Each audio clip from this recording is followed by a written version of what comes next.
So, I guess this is a video that I'm going to have to make, which is not one that I really wanted to go ahead and do, but we're here anyway, so might as well. For those of you who have followed my channel for the longest time, you know about a character named Call for an Uprising, or I don't know what his actual name is. Person hides behind a pseudonym and has for the entirety of their time on the internet.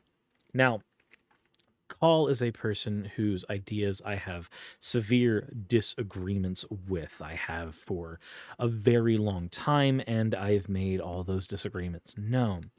Now, most of these disagreements come down to their views on how to treat people who are LGBTQ, people in minority groups.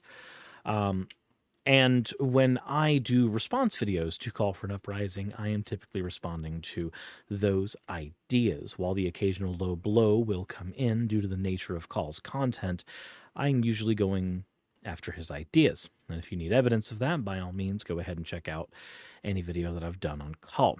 That's not why we're here, though.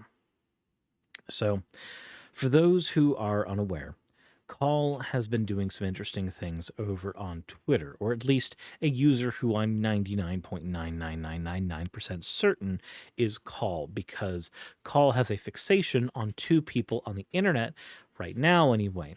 At one point, his fixation was on a character named the Vigilant Christian. This was years ago. Nowadays, Call's fixation is on me and Hannah Reloaded. There's been several videos that have been made where he'll say things like "we are dating," or make derogatory remarks to either one of us. And despite the fact that me and Hannah don't talk that often and certainly are not dating, it doesn't change the fact that in Call for an Uprising's world, he has the ability to take those pot shots where he wants. Now, we need to go ahead and talk about what he has been doing recently, because there's a couple of things that need to be addressed. Normally, in these things, Call has made videos going after either one of us. But here recently, he's decided to take another step further. The last time that I made a legitimate video on Call, it was because Call was actually threatening me. And for some reason, there were Call for an Uprising fans, as there always are, in my comment section that said what Call did was not a threat, what Call did was not any of that, and blah, blah, blah. Doesn't matter. It doesn't matter. Also, my allergies are trying to kill me, so apologies if my nose is a little bit scratchy. Also, I know most of you are used to seeing me behind the VTuber persona. Figured this is the type of video that comes across a lot better if I am just myself, despite the fact that my shirt is stained and it is currently 3:26 in the morning and I haven't slept in hours and I'm very tired. But we've been dealing with a lot of stuff over here, so figured it's time to go ahead and cover this now in a way that we normally wouldn't. So, this is a profile on Twitter. It is not my profile, but it is certainly a profile using my name, using my likeness, and certainly using what they think is my address. It is truncated here because of the way Twitter crops things. Oddly, I don't know exactly what it is. Then we have this link, spaghettios.com. I have no idea where that even leads. I'm not even going to worry about clicking the link here. Now, there have been tweets that have been deleted from here, as evidenced by the fact that I've got a grouping of tweets that are all cataloged here by Baja Blast, Hannah Reloaded's fiance, and they are all there for use in another project later. But probably good to note about what's been going on here. So Call is impersonating me on Twitter with what he thinks is my address. Now, this is, of course, a form of doxing, obviously. This is also impersonation. This is also very obviously targeted harassment. And finally, even obtaining any information on me in this way that is in such a private manner is a form of stalking.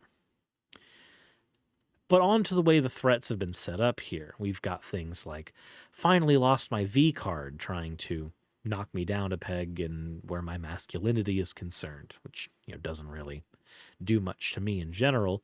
You can look at the replies here.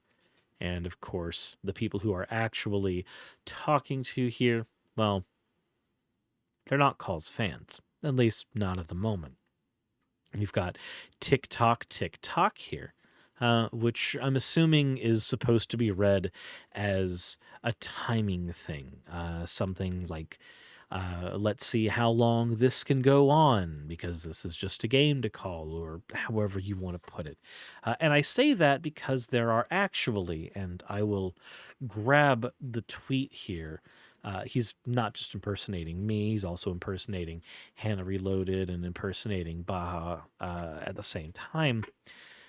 So when we go through and look at some of the tweets that have been made on the channel, or the Twitter thread, wow, that was loud, impersonating Baja, we get things like, learn a lesson yet?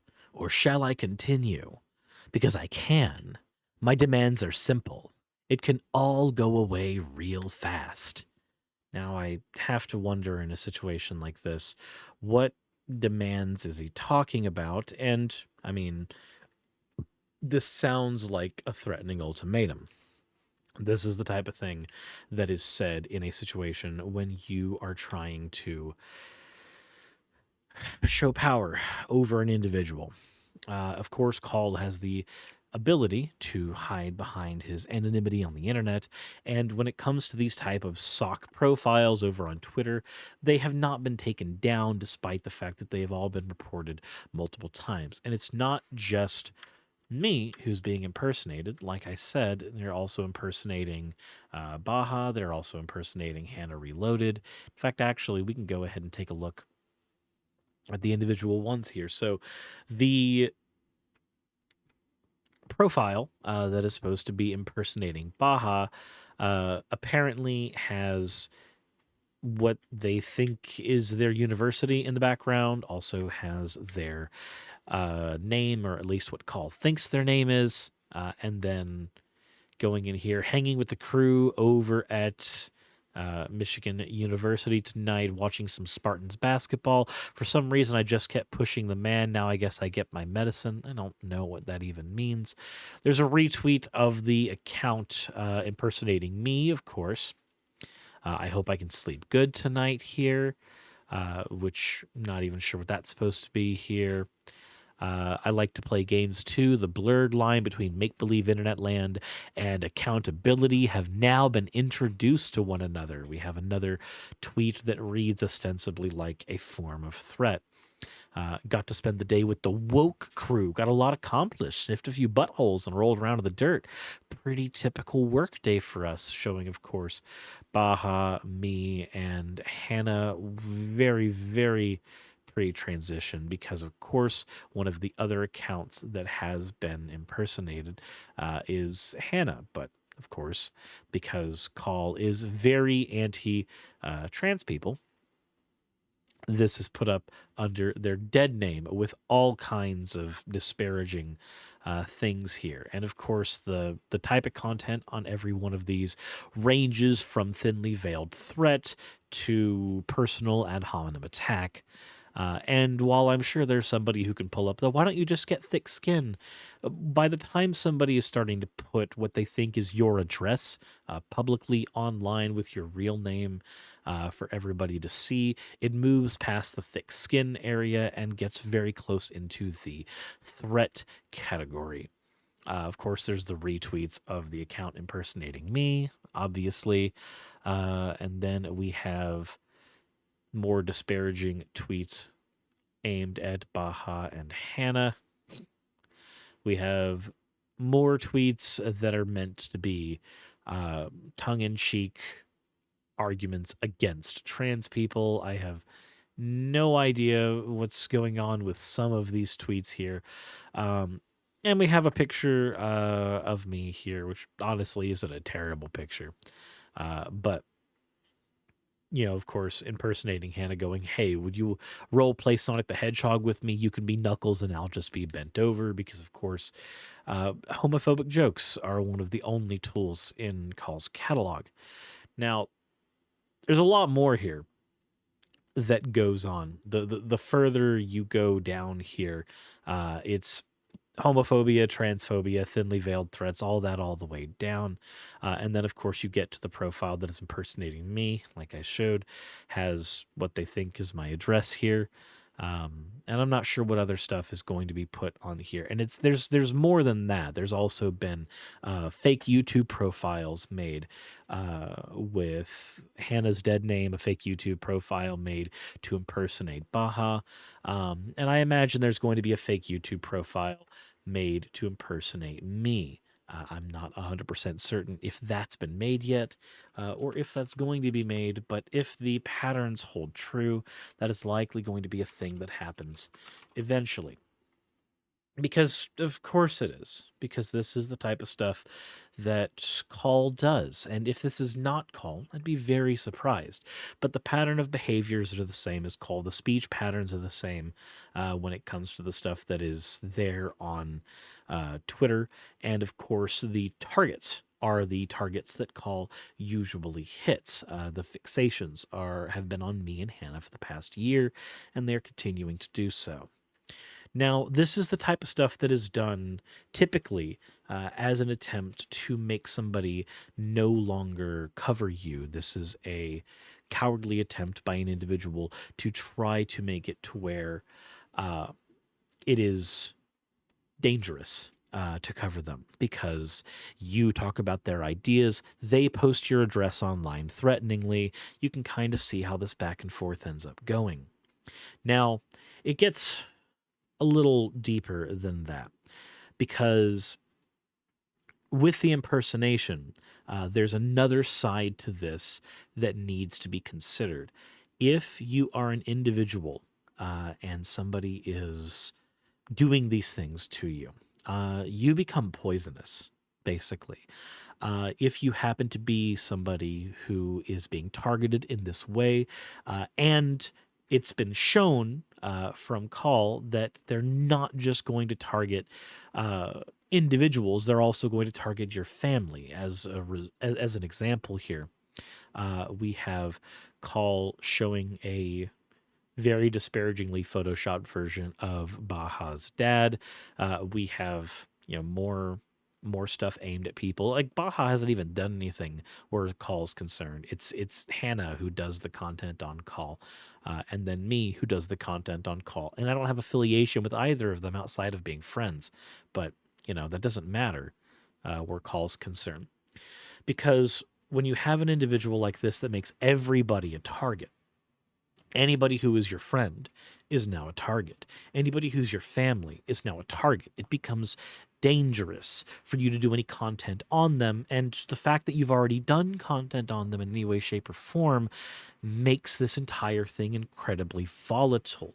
Now, people, and I've had this happen in the past, literally in the last few months, people who would rather distance themselves because they are afraid that association with you will cause them to be the next target of harassment. And of course, Call has proven that this is exactly what he will do when the targeted harassment at you does not do anything because you are a content creator on a platform with thousands of people watching your content every day, and you've developed a thick skin. You can handle this stuff, but your loved ones are not prepared for that kind of pressure. Your family's not prepared for that kind of pressure. Remember, when I made the video about Call threatening me, the types of things that he was saying in my comment section were things like, I'm going to be visiting a certain farm first when I make my trip to Georgia. My parents happen to live on a farm in close proximity to me. So, as a result, that is obviously a direct threat aimed not only at me, but at my family. And with these attempts to post what he thinks are my address online, it's kind of obvious to take those dots and connect them together. So what do you do in a situation like this? You can go to the authorities, but how seriously are they actually going to take things, comments like this online? How seriously do they take these kinds of threats? I know that they say they take these kinds of threats seriously, but when you have somebody who's able to hide behind multiple layers of anonymity, what do you actually do? What is your actual recourse here? YouTube hasn't done a great job at knocking down all of Call's channels, obviously, and Twitter has not done a good job at knocking down these obvious sock accounts. In fact, early into reporting these accounts, I got a lovely email from Twitter telling me that they didn't violate any of Twitter's policies because apparently impersonating, targeted harassment, and threats levied at minority groups do not actually count for Twitter's harassment standards. And even if Call were to be taken off of those platforms, what does it even matter? If 3 sock accounts get knocked down off of Twitter, he's just going to make them again. And then when those get taken down, he's just going to make them again. When those channels are taken off of YouTube, he's just going to make them again. It's a hydra that never truly can end. So I need to be tactful about how to actually handle this situation. And I want to have suggestions given in the comment section below. This is not me trying to drive engagement in any way, shape, or form. If I was trying to do that, then I would probably cover something on the news that everybody's talking about right now, like Tucker Carlson and brown M&Ms. But instead, we are here, living in the reality where I'm having to cover essentially what amounts to a stalker who is harassing me, harassing my friends, and apparently planning on harassing my family, and also making attempts to dox me. Now, a bit of information that I didn't add earlier on where the doxing was concerned is they've actually changed the address in the profile that has my name. The original address that was put there was the address of my P.O. box. I imagine one of his cronies let him know that my P.O. box was the address he put in, and unless I've made the most efficient tiny home in the entire world, I'm not living in my P.O. box. So, of course, they went and tried to find other personal information of mine so they could put that on there and be threatening. This is the Twitter equivalent of sending you a DM or a text message with a picture of your front lawn. Am I worried anything particular is going to happen to me? No. I live literally out in the middle of the woods. I live in the middle of Georgia. Everybody around here is armed, including myself. I'm not too terribly worried where that's concerned. But as I've said several times in the past, it does not matter if somebody is successful. All that matters is the attempt.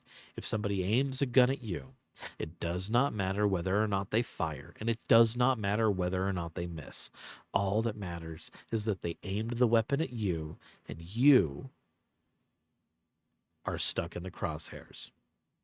That is functionally the only thing that matters, and that is where we are right now. So, this isn't going to stop my plans to do things like the upcoming subathon or any of the other stuff that I have planned for my channel. But I do want to let you guys know this is a thing going on in the background that I'm having to take into consideration with every action I take online right now. There is a person who is attempting to dox me, to harass my family, who has given threats. Hi, Growlith. A person who has levied threats at me in the past and will likely continue to do so, even if it is done behind a thin veil that will allow them to be protected from TOS violations. That's the reality I'm living in right now as a content creator and as a person. And I figured that it would probably be a good idea to make a video like this in front of a camera because we so often forget there's actually a person there. A person with unkempt hair, bags under their eyes, stains on their shirt because they just couldn't be fucked and didn't have enough spoons to swap out to be camera ready. That's where I'm at. I don't know a proper way to end a video like this aside from letting you guys know this is where I'm at. Let me know where you're at in the comment section. Insert end the video tagline here.